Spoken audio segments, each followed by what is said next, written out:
ఎక్కడి గుడికి అక్కడి ఆచారాలు కట్టుబాట్లుంటాయి. దాన్ని ఎవ్వరైనా సరే గౌరవించాలి.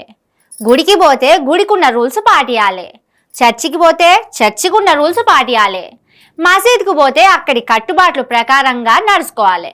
అంతేగాని ఒక వర్గానికి పవిత్రమైన జాగల ఇంకో మతాచారులు పాటిస్తే ఎట్లుంటది?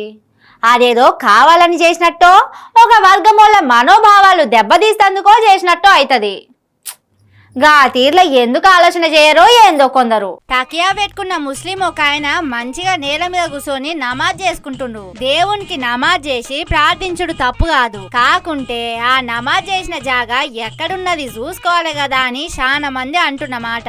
హిందువుల పరమ పవిత్రంగా కొలుచుకునే తిరుపతి వెంకన్న స్వామి సన్నిధానంలా, అది కూడా కొండ మీదున్న తిరుపతిలా వెంకన్న స్వామి కళ్యాణ మండపంలో నమాజ్ చేసుకున్నాడు ఈ మనిషి.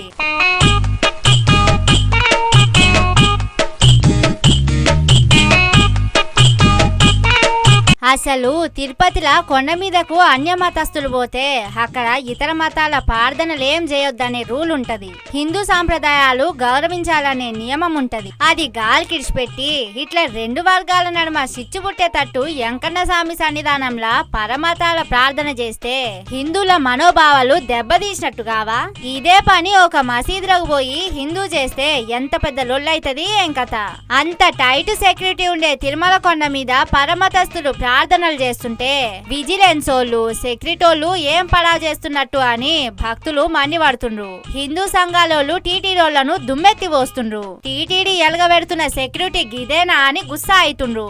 ఇది ఇట్లా రచ్చైతుండే వరకు టీటీడీ విజిలెన్స్ వాళ్ళు ఇప్పుడు నిద్రలేసి ఈ మనిషి ఎవ్వలు ఎందుకిలా నమాజ్ చేసిండని ఎంక్వైరీ చేస్తుండట. గీసొండి చూస్తుంటే తిరుమల కొండను ఆ వెంకన్న స్వామే రక్షించుకోవాలిగా.